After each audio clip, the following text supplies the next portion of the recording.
Yesus fayyisa lubbuko iglike balle sabarsako Yesus fayyisa lubbuko iglike ake abarsako hadannon kosi yerohunda abbaste tabenyada Yesus fayyisa lubbuko iglike balle sabarsako Yesus fayyisa lubbuko iglike ake abarsako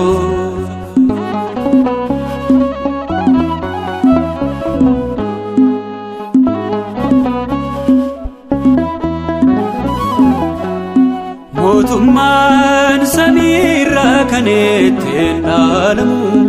boqonna haratti kanetten ceamu onif diga keetu anaaf galate abarsi dalota isaan qulqullaa'e hadannoon kosi yeroo hunda abbaaste tabeenyaadha Yesus fayyisa lubbuko iglike balle sabarsako Yesus fayyisa lubbuko iglike ake abarsako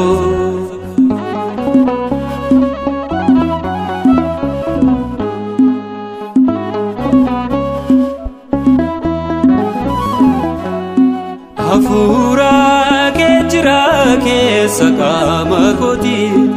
kanaasin wal bare iyyafannoon miti dhahannaan onnee kosiin to'atama waan hundumaa dhiise siifana banama hadannoon kosii yeroo hundaa abbaaste tabeenyaadha Yesus fayyisa lubbuko iglike balle sabarsako Yesus fayyisa lubbuko iglike ake abarsako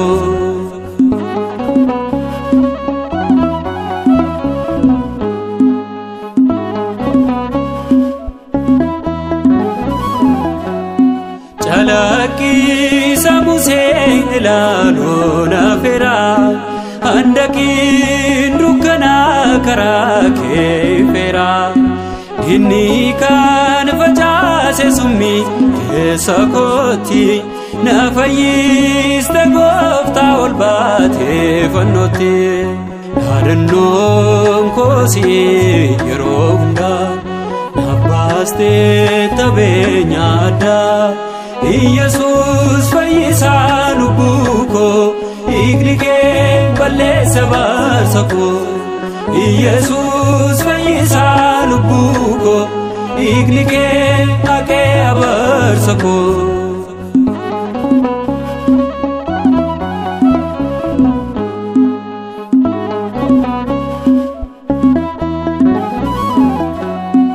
igni abelida inni dhangale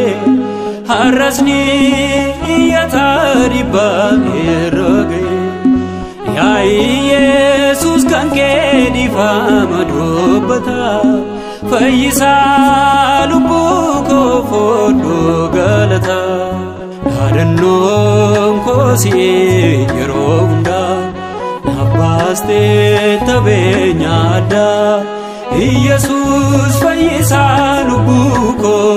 iglike balle sabarsako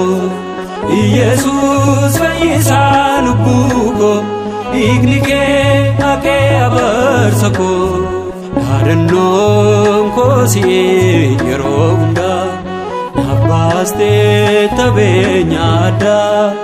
Iyesuus fayyisaa lubbuu koo Dhiigni kee balleessa baasa koo Iyesuus fayyisaa lubbuu koo Dhiigni kee haqee abaarsa koo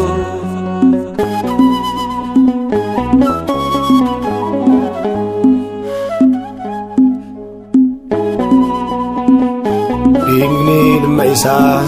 Iyesuus Kiristoos cubbuu hundumaa irraa nu qulqulleesseera. Ergaa Yohaannis isa duraa boqonnaa 1 lakkoofsa 7.